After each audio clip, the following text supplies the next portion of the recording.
It was the dead of night. October 12, 1307. In Paris, while the city slept, straw-covered wagons crossed the streets in the dark. Dozens of horses. Dozens of men. All in absolute silence. They were carrying something. Something that could not be seen.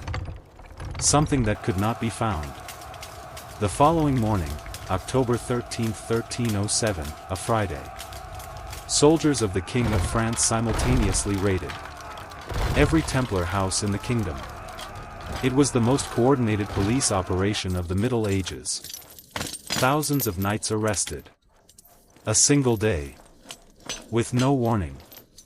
But when the king's agents reached the order's treasury, the vault was empty. The gold was gone. The archives had vanished. And 18 Templar ships had escaped from the port of La Rochelle the night before, loaded with an unknown destination. And they would never be officially found again. King Philip IV of France had everything. The Pope. The army. The confessions extracted under torture. But he didn't have what he truly wanted. The treasure. 718 years have passed. Historians, governments, treasure hunters, and even secret organizations have tried to find it. None succeeded. And today, I'm going to tell you why. Not the romantic version from the movies. The version from historical documents. The version of dates, names, and real trials. Because the truth is stranger than any fiction Hollywood has ever invented. Stay until the end. Because in the last 3 minutes of this video, I'm going to show you evidence that historians rarely discuss. Evidence that suggests the treasure wasn't just hidden. It was used to change the world.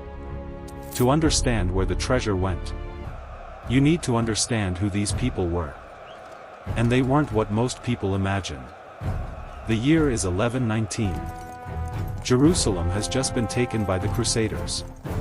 9 French knights, led by a man named Hugues de Payens, approached the king of Jerusalem with a simple proposal.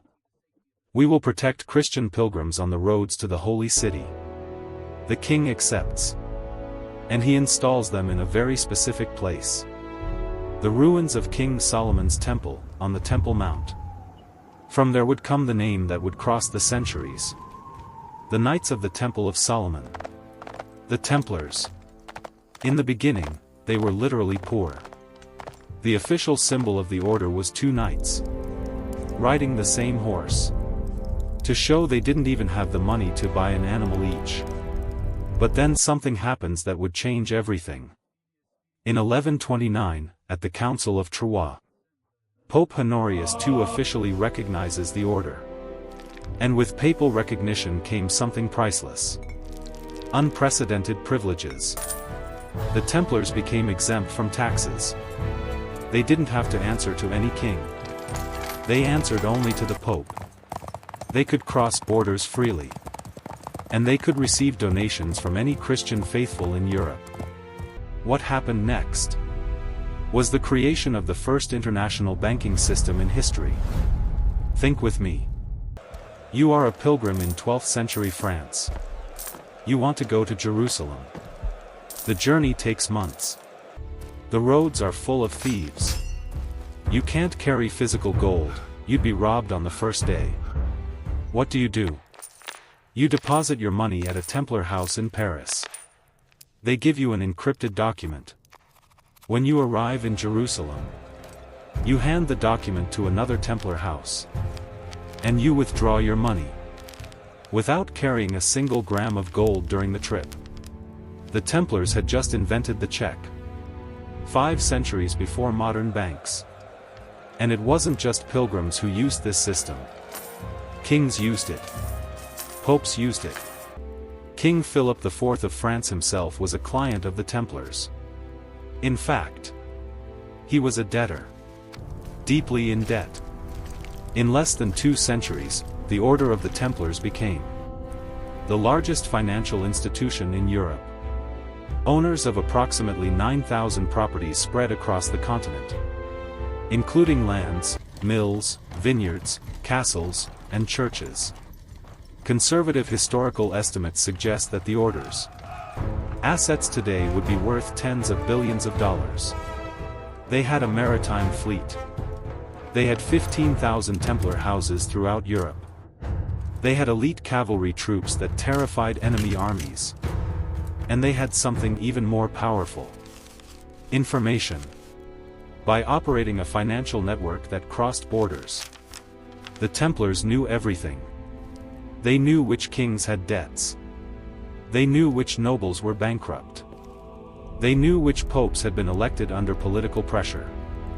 And guarding that kind of knowledge, in a medieval world, made you untouchable. Until you met someone willing to destroy the untouchable.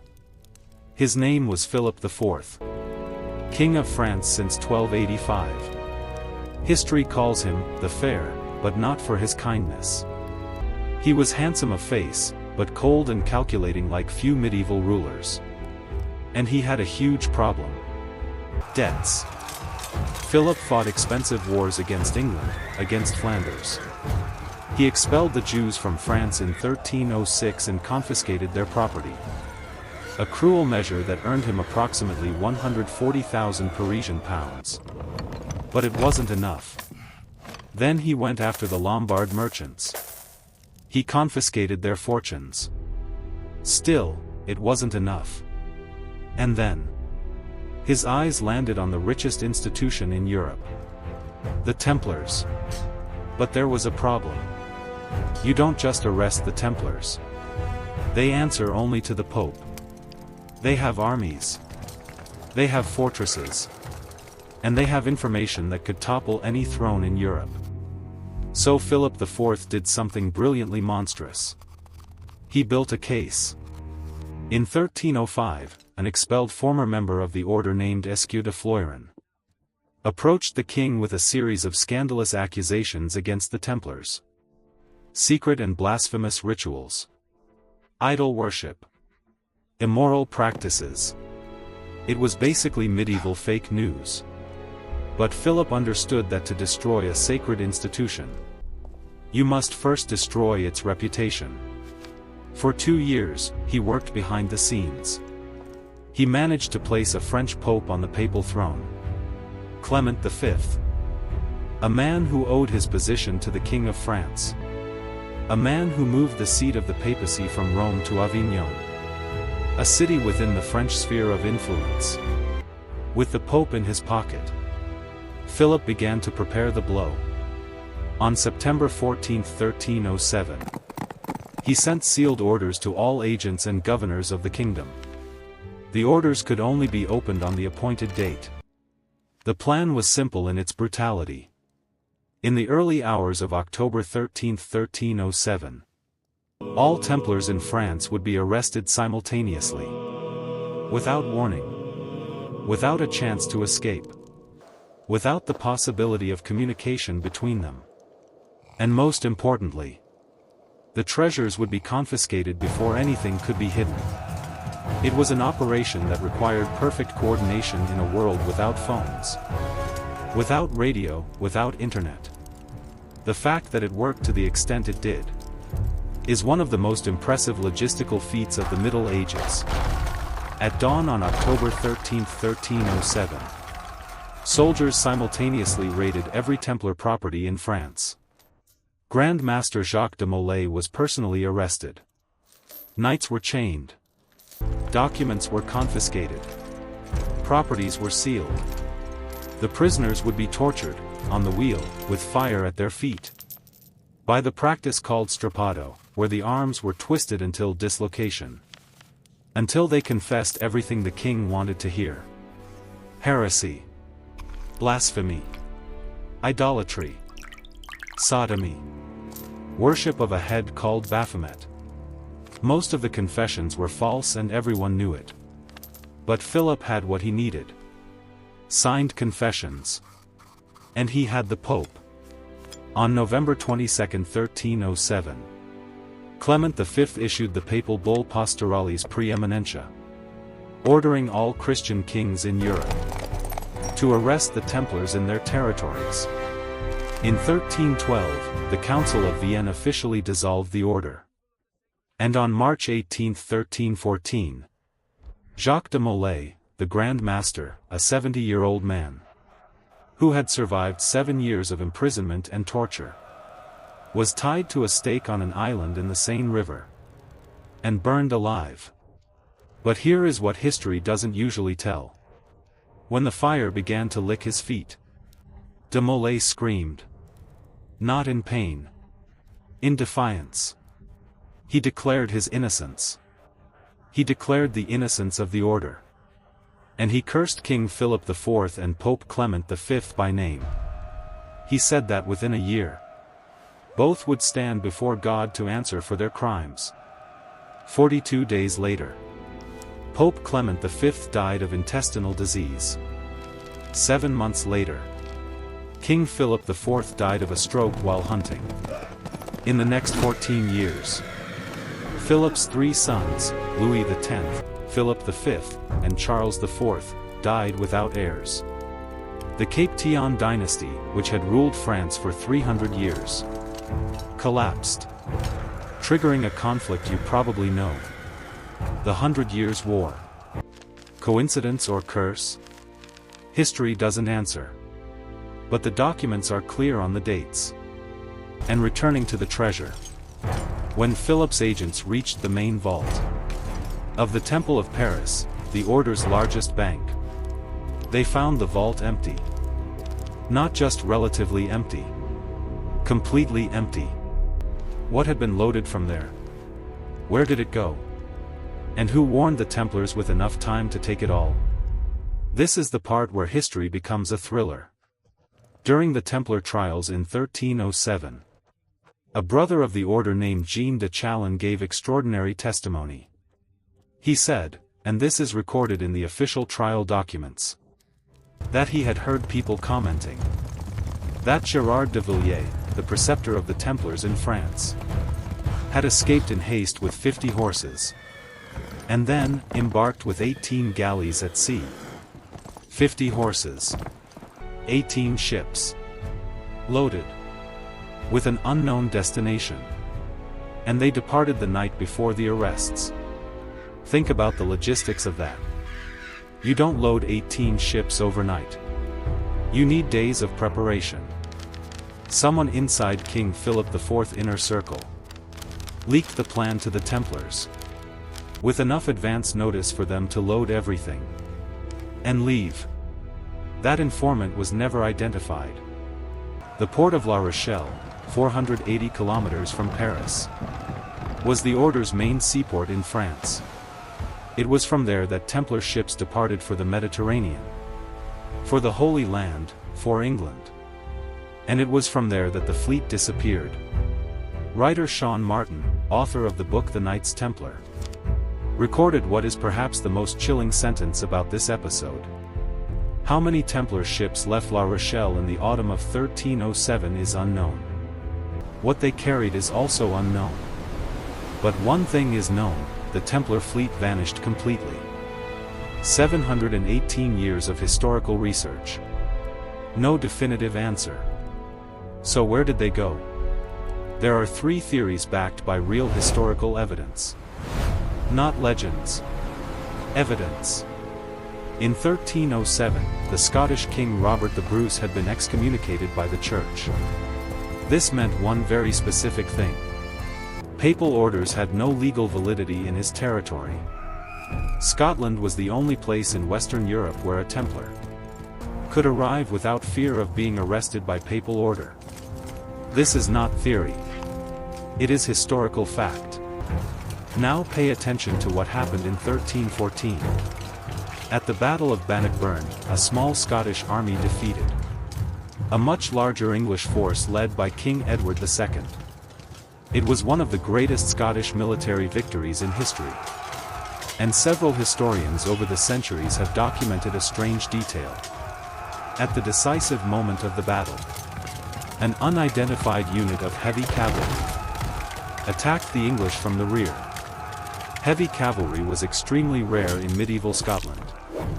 The Templars were specialists in exactly that. It is impossible to prove the connection. But the timing is extraordinary. And there's more. In Rosslyn, Scotland, there is a chapel called Rosslyn Chapel. Built in 1446 by the Sinclair family.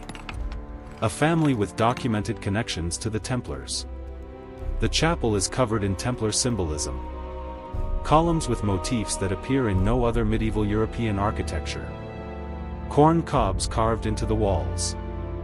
A plant that would only be discovered by Europeans in the 15th century.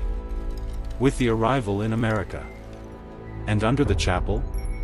Sealed underground chambers. Confirmed by ground-penetrating radar. Which the Sinclair family has refused to open for archaeologists. For over 700 years. This is not a theory. It is documented history. When the papal bull ordered the arrest of the Templars across Europe, King Denis I of Portugal simply did not obey. No official explanation. No dramatic resistance. He just did nothing. He didn't arrest anyone. He didn't confiscate anything. And in 1319, 7 years after the official dissolution of the order, he simply renamed the Portuguese Templars. The new order was called the Order of Christ. Same members. Same lands. Same resources. Same headquarters castle, the Convent of Christ in Tomar, Portugal. Which still exists today and is a UNESCO World Heritage Site. Only now, under a different name. And here is the detail that would change the world. The Order of Christ financed the Portuguese Age of Discovery. Vasco da Gama was a member of the Order of Christ. Prince Henry the Navigator was Grand Master of the Order of Christ. And when Christopher Columbus crossed the Atlantic in 1492, the sails of his ships were marked with a red cross. The Templar Cross. Think about what that means. If the Templar treasure went to Portugal, it didn't sit in a vault waiting to be found. It was invested. In ships. In cartographers. In expeditions. In trade routes that connected Europe, Africa, Asia, and America. The Templar treasure may have financed the discovery of the modern world. There is a detail that popular books rarely mention. But academic historians consider the greatest mystery in all of history. It wasn't just gold that the Templars had. It was information. For 2 centuries, the order kept records of all its financial operations. Every loan made to a king. Every deposit by a noble. Every transaction, contract, agreement. A financial archive covering 2 centuries of European history. By papal bull, this archive should have been handed over to the Order of Hospitallers. It was never found. The 15,000 Templar houses scattered across Europe. Many of them simply ceased to exist in the records. The members of the order who were not arrested in France. And there were many more than those who were captured. Simply disappeared. Dissolved into the fabric of medieval Europe. And they took with them the knowledge of 2 centuries of power. This, some historians argue, was the real treasure. Not the gold. The archive. The knowledge of who owed whom. Of who had lied to whom. Of which popes had been elected by political pressure. Of which kings had financed which wars with Templar money. If you have that information, you never need to hide. You only need to survive. Now let's separate legend from historical record. Because there is a piece of this puzzle that very few people know. In September 2001. Yes, in the same month as the September 11th attacks. An Italian researcher named Barbara Frail was working in the Vatican's secret archives. And she found something extraordinary. A parchment dated 1308. The Chinon parchment. The document showed that, in August 1308, Pope Clement V had secretly absolved Jacques de Molay.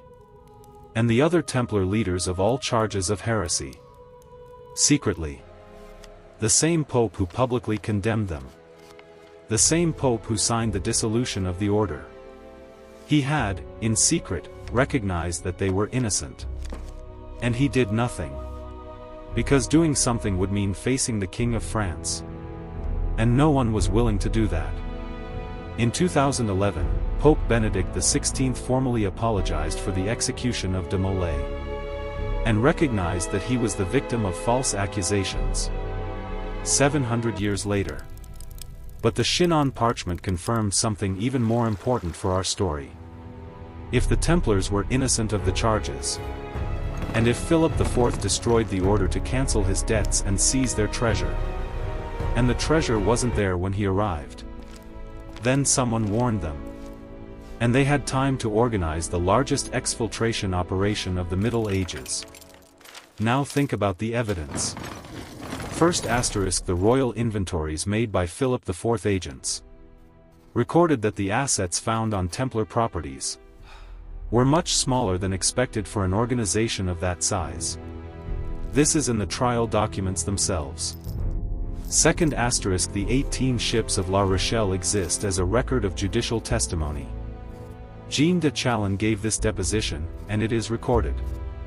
They were real ships, loaded, that departed on the eve of the arrests. Third asterisk, in Portugal, the order was not abolished. It was renamed. And it prospered for another 200 years. Financing explorations that changed human history. Fourth asterisk, Rosslyn Chapel exists. The underground chambers exist. They were confirmed by GPR, ground-penetrating radar. And they have never been opened. Fifth asterisk, the order's financial archives, which should have gone to the Hospitallers, were never delivered. They were never found. They never appeared again.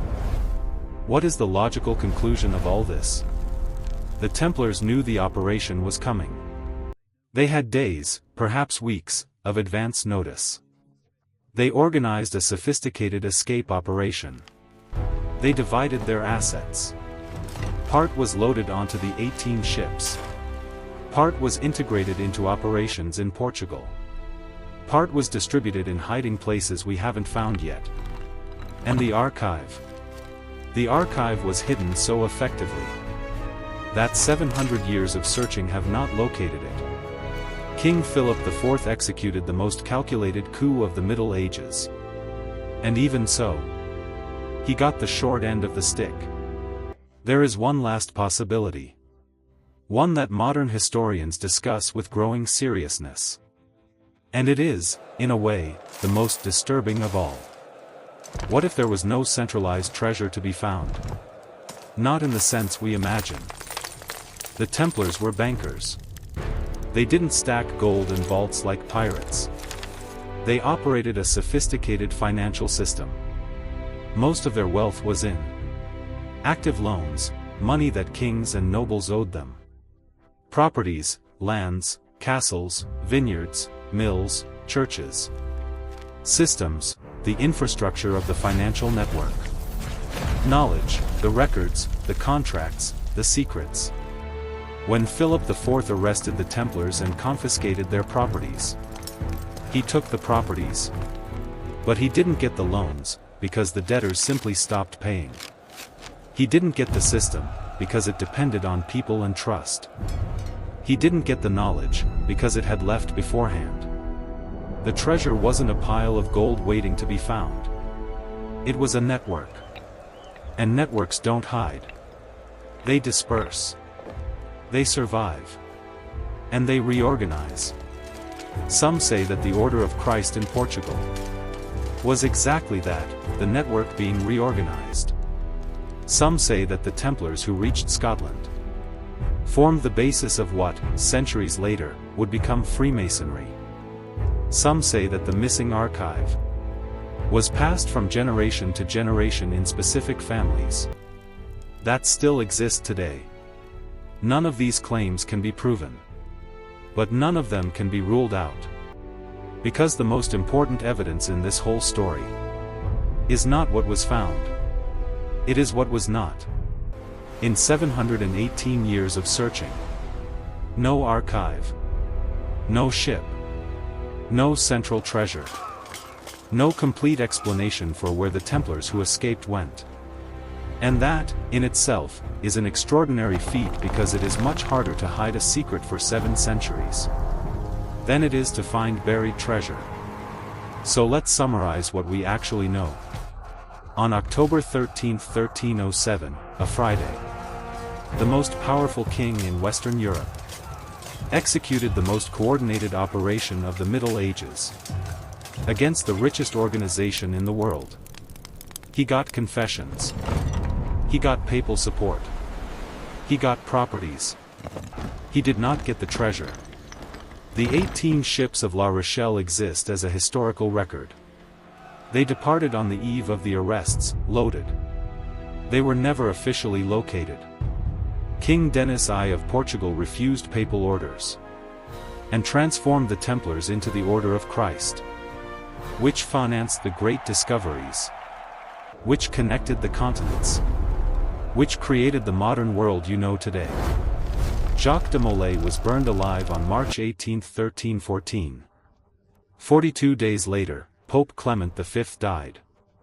7 months later, King Philip IV died. 14 years later, the dynasty that ruled France for 300 years vanished.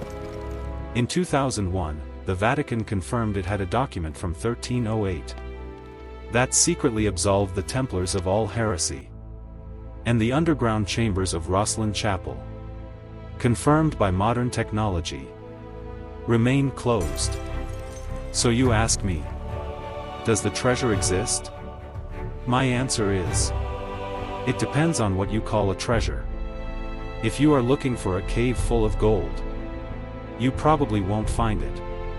But if the treasure was a network of power, knowledge, and influence that survived the destruction of its visible structure, then the treasure was not lost. It was transformed. And it may still be here. Distributed. Hidden. Active. In architectures the Vatican refuses to open. In orders that deny the connection. In inheritances that no one publicly claims. 718 years. No definitive answer. Perhaps that is exactly what the Templars planned. Because the best hiding place is not the one you can't find. It's the one you can't prove exists. Before you go, I have to ask you something. Do you believe the 18 ships went to Scotland? To Portugal? Or to somewhere no historian has considered yet? Tell me in the comments. And look, if you made it this far, you are part of less than 30% of people who watch videos to the end. You are exactly the type of person this channel was made to serve. If you want to continue this investigation, in the next video, I'm going to talk about Rosslyn Chapel, about what GPR found underneath it, and about why the Sinclair family never opened those chambers. Not for archaeologists. Not for the government. Not for the Vatican. 7 centuries of secrets. Do you want to know why? Then click subscribe right now. Because when that video comes out, you'll be one of the first to watch. And believe me, this is the kind of content you won't find anywhere else. See you there.